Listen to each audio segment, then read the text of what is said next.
tell me about how you started in comics in general. As a kid, I started reading comics, mostly European stuff. When I started the art school, I basically started drawing them. Never occurred to me to do... Now, what is the theme of when you say European comics? They're not so superhero-y? Yeah, it's Franco-Belgian stuff, Italian stuff, Spanish, lot of that. So is that like romance, drama, crime, noir type stuff? No, mostly it was sci-fi and sci-fi. Mobius, that kind of stuff. Yeah, of course. I love Mobius. Yeah, so that was your hero in a way. My favorite. Yeah. Your favorite? Yeah. Real genius, that guy. Yeah. Were you able to finish school before the war and everything? Yeah. I finished in 91, just as the war was starting. Oh, okay. So 92 ended up in the army, fighting. For the good guys, right? Well, your side is always good guys, you know. No, the thing is... well, you were fighting with the UN forces and the Americans, right? There was American presence there too, yeah? Yeah. Later, after 94. Oh, 94. Yeah.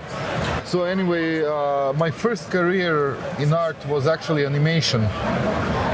That's the first thing I started doing like professionally.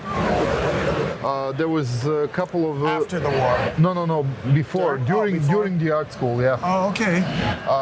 So, like, there were a couple of professional studios in Zagreb. But that was no more once war started. Like animation was one of the first casualties of war. So I was left with what at that time was my hobby, comics and illustration.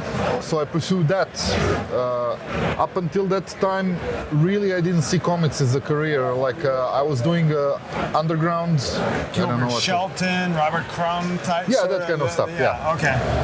So I was into that. Adult theme stories with cartoon art. Yeah, just playing with medium, let's say. So when did you finally adapt yourself and try to do American style comics with a pencil and ink style that has brought you so far in your career? Well, not for a while, because when I started sending my portfolio in US, whenever if somebody would respond to it, they would just say that it's too European, not for them. In Europe, they were saying that it's too American, not for them. So I was kind of in between. That's funny. Yeah. It's like my modeling career. I was too European in America, and then I was too European in Europe. Yep. Because I look like a Greek guy, and when I went to Italy, they're like, "Hey, you look like the guy. You look like you're from, Florence." You look like a Greek guy, but from America, and that's not what we need. We need a Greek guy.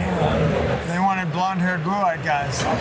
No, I understand that selection process, and it's difficult. Yeah. I mean, when I was, trying to be a freelance photographer, it's like I'm trying to get a job every week. I'm proposing myself. It's difficult. Yeah. It's a tough way to make a living. You have to rely on somebody else to decide. Oh, you're good enough to do this job, and who the fuck are you? Yep, they probably somebody don't who can't really know. do it anyway. Yep. You have to hire somebody to do it, but you make the decision.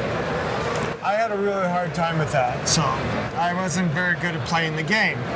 And I see that in you, but your work speaks for itself. So where did your break in American comics come through? Well, first gig I got in States was Antarctic Press. It's a small company from Texas, and they're actually doing manga mostly. So I never heard of them.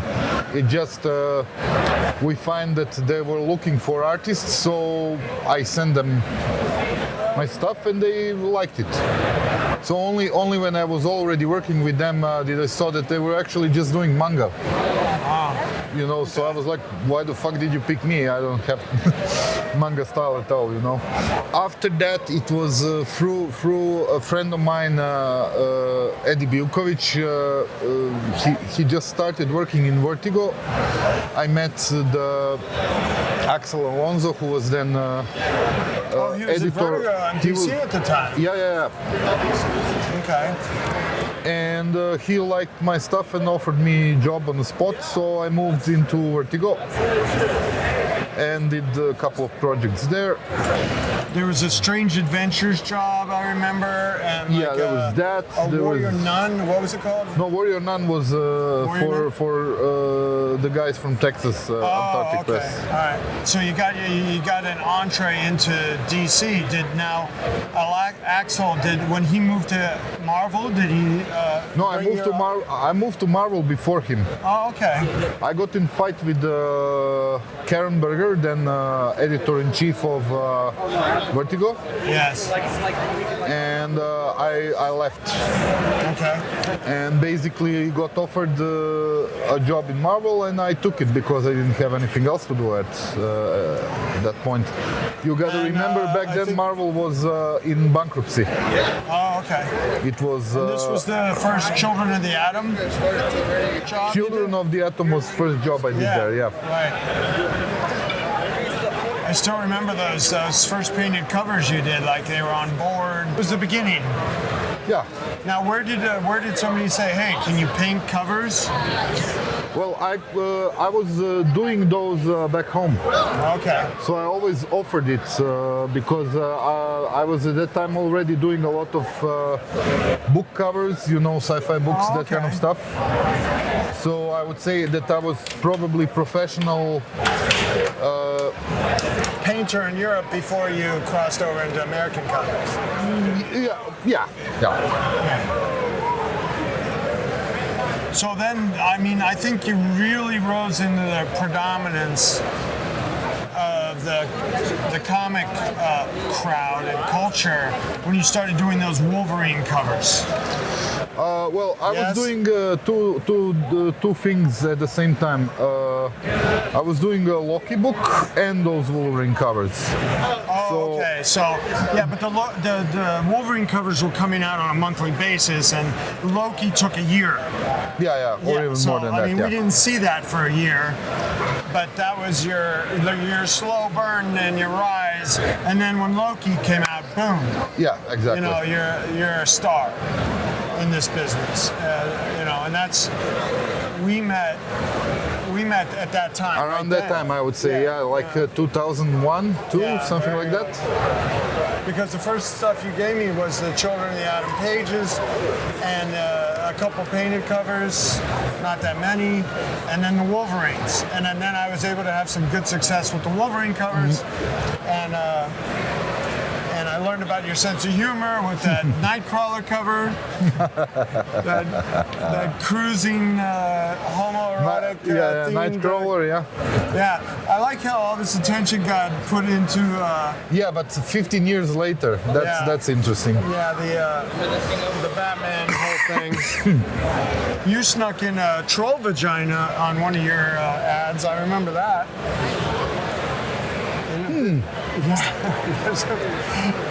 I'm like, You remember- why is this? Why is there a vagina on this troll? And you're like, oh, you're the first one that noticed. Well, yeah, a lot of that shit just doesn't go noticed. It's unbelievable to me, actually, like Right? how much of that stuff nobody really notices. Well, I don't understand how the Batman's penis thing got through like editorial. Like, then it caused a big stink. They were going for. I think they were going for Shock effect. Yeah, Okay. I'm pretty sure it was So not. Loki comes out, and you know, with my clients that bought those pieces, there was a big reaction. There was like, you're the second coming of Frank Frazetta. You know, this is the best stuff we've seen since Frank. Your best efforts on that stuff was very well received, and you know, we did well with it, like selling Yeah. at the time.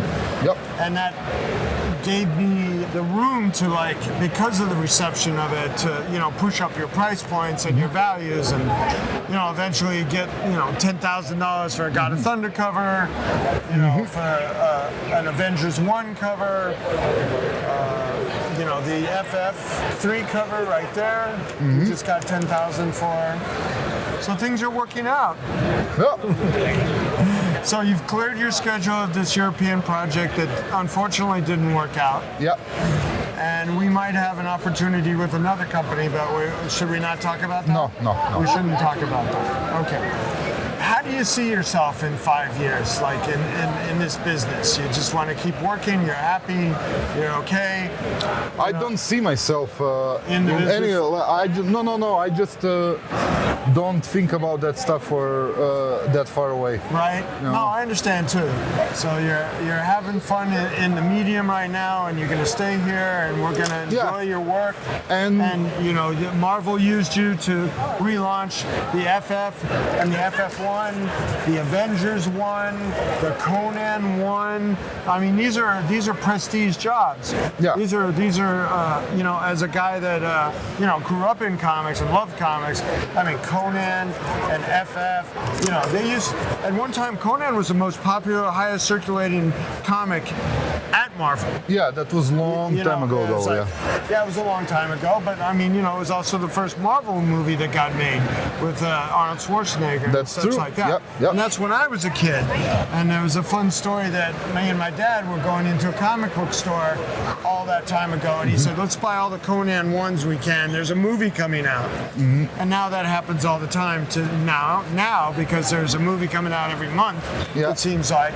So you like living in Croatia, though. I mean, I know that you went through a big transition with that whole, you know, after the war, and but now it's been very updated and contemporary. No, it always was. But the thing is, for a while, I thought that I will have to move in For States for work. Yes. But then I realized that basically I don't have to do it. And not just that, but I realized that actually it's to my advantage to stay where I am. Because like if I moved in here, I would probably move into New York, which is very expensive, which would mean that I would have to say yes to everything that publisher offers, which most of the time is not what you want to do, but something they want you to do. Okay. So it seems to, so you know, like moving in New York for me would basically work that I just wouldn't be able to say no to anything. And since I was living in Croatia, where, mind you, back then, like same apartment I would rent here for like $2,000. Back then, I was renting in Zagreb for 200. So I had almost a year of living for 1 month's rent in New York. Yeah, the dollar went a long way. There So are no $2,000 apartments in I know, in I'm the talking whole about world now, back yeah. then, you know, Yeah, in late the 90s. when we first Yeah. met. Yeah. So you know, that's when I basically realized, well, if I moved, I will have to have more work because just to have a same lifestyle I had at home, I would have to make 10 times the money. No, double the money. Oh, double you know? the money. Because I was already making like, I don't know, 4 grand, 5 grand a month, you know. So for me that was like, I was spending like $1,000. So I was already making much more than I needed, you know. And it was going up. So But again, this is the 90s, right? yeah. Mid 90s. Yeah. That's cool. So why the fuck would I move, you know? So now we get to book commissions for $1,000 a piece. Yeah. So that's a lot to be grateful for in life, Yeah. I think. Yeah. Yeah. I started, you know, as a photographer, as a $50 a day apprentice in New York. I wasn't making a living, that's for sure. I was barely eating. Yeah. But that's how it is, you know, like you just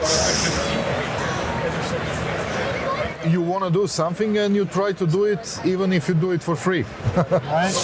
And then you see if you can monetize it later. So Well, this is my getting to know Esad Ribić moment that I'm sharing with the Selling Heroes audience. So I'm going to let Esad finish this, and we're going to do a time-lapse thing on it so he finishes the whole thing, and you get to see the different phases of his work. And thanks a lot, Esad. You know I love you. thank you very much, man.